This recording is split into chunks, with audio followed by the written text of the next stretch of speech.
శాంతి ప్రసాద్ గారి దగ్గరికి వెళ్దాం. ముందుగా కంగ్రాచులేషన్స్ అండి శాంతి ప్రసాద్ గారు. ఈరోజు కూటమి అధికారంలోకి రావడానికి పవన్ కళ్యాణ్ ఏ రకమైన కృషి చేశారన్నది అందరికీ తెలుసు. ఈరోజు అందరూ అదే అనుకుంటున్నారు. కొన్ని విషయాలు ఆయన కాంప్రమైజ్ అయ్యి కూడా అధికారంలోకి రావాలి అనే విషయంలో కాంప్రమైజ్ అయ్యి కూడా ముందుకెళ్లారు. ఈరోజు అధికారంలోకి తెచ్చారు. ఈరోజు ఏదైతే డిప్యూటీ సీఎం పవన్ కళ్యాణ్ అనుకున్నారో సో మొత్తానికి డిప్యూటీ సీఎం అవ్వబోతున్నారు. సో ఏమనిపిస్తుంది శాంతి ప్రసాద్ గారు, ఈ క్యాబినెట్ ఇదంతా చూస్తే నెక్స్ట్ వీళ్ళంతా అనుభవజ్ఞులే ఉన్నారు అనుకోవచ్చా? వీళ్ళతో ఎలా ఉండే అవకాశం కనబడుతుంది? ఈ క్యాబినెట్తో ప్రజల్లోకి ఎలా వెళ్ళబోతున్నారు? ఇచ్చిన హామీలు ఏ రకంగా అమలు చేయబోతారు? ఏంటి ఏమనిపిస్తుంది చెప్పండి ఒకసారి. రాజేష్ గారు, మీకు ప్యానల్లో ఉన్న పెద్దలు సోదరులకు చూస్తున్న నమస్కారం. నమస్తే అండి. మేము ఈ క్యాబినెట్ కూర్పు మీద మాకు అంత ఆసక్తి కాదండి. ఎందుకంటే మాకున్న ఆసక్తుల్లో 5 సంవత్సరాల పాటు ఈ మంత్రివర్గం ద్వారా ఈ రాష్ట్రానికి జరిగే మేలు ఏంటనే దాని మీద ఆలోచన ఎక్కువ. విధ్వంసం జరిగిన ఈ రాష్ట్రంలో మరలా ఆ శిథిలాల నుంచి పునర్నిర్మాణం ఎట్లా చేయాలి, రాజధాని నిర్మాణం పూర్తి చేసుకోవాలా, పోలవరం నిర్మాణం పూర్తి చేసుకోవాలా, ఉత్తరాంధ్ర రాయలసీమ సుజల స్రవంతి ప్రాజెక్టు పూర్తి చేసుకోవాలా, అలాగే పారిశ్రామిక రంగంగా పురోగతి సాధించి ఉద్యోగ ఉపాధి అవకాశాలు యువతకు ఎట్లా ఇవ్వాలి, వ్యవసాయ రంగాన్ని ఎట్లా మళ్ళీ లాభసాటిగా తీసుకురావాలి, దాని అనుబంధ పరిశ్రమల్ని, వీటన్నిటి మీద మా దృష్టి ఎక్కువ ఉంటుంది సార్. మా జన సైనికులు కానీ, మా కార్యకర్తలు కానీ, నాకు తెలిసి తెలుగుదేశం కార్యకర్తలు కానీ, తెలుగుదేశం బీజేపీ నాయకులు కార్యకర్తలు కానీ వాళ్ళందరూ కూడా ఇదే దృష్టి.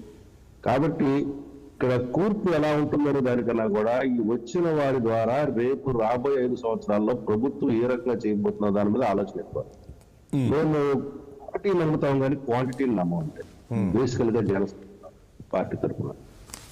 కాబట్టి అక్కడ ఇంకొక సీటు మాకు అదనంగా వస్తుందా లేకపోతే రాదా అనే దాని గురించి మాకు పట్టింపు లేదు.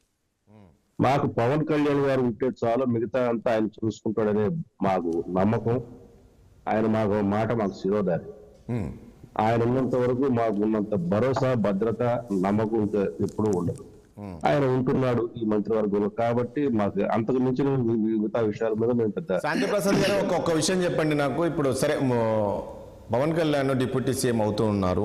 ఏంటి మనము ఈ ఉప ముఖ్యమంత్రి అనేది మనం చూసాము కొన్ని, అంటే ఇదేమైనా అలంకరణ ప్రాయంగా ఉంటుందా లేక ఆయనకు కూడా పవర్స్ ఉంటాయి, ఆయన కూడా కొన్ని నిర్ణయాలు తీసుకునే అధికారం ఉంటుందా? ఎలా ఉండే అవకాశం కనబడుతుంది? అంటే మీరు గత 10 సంవత్సరాలుగా చూసిన దాని మీద చెప్తున్నారు కానీ డిప్యూటీ సీఎం అనేది రాజ్యాంగబద్ధమైన పోస్ట్ కాకపోయినా డిప్యూటీ పిఎం, డిప్యూటీ సీఎం అనేవి వారికి ప్రత్యేకమైన అధికారాలు ఇవ్వబడతాయి.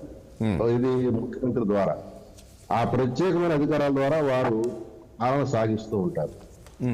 వాస్తవం చెప్పాలంటే డిప్యూటీ సీఎం కానీ డిప్యూటీ పిఎం అనేవి అలంకారమైన పదవులు, గౌరవానికి చెందిన పదవులు.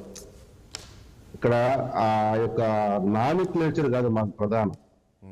వారి ద్వారా రాష్ట్రానికి ఎంత మేలు జరుగుతుంది, రాష్ట్ర ప్రజలు ఏ రకంగా అభివృద్ధి పదంలో ముందుకు వెళ్తారు, వాళ్ళు చివరికి 29 ఎన్నికల చివరికి ఏ రకంగా సంతృప్తిగా మరలా మమ్మల్ని ఆహ్వానిస్తారనే దాని మీద మా దృష్టి.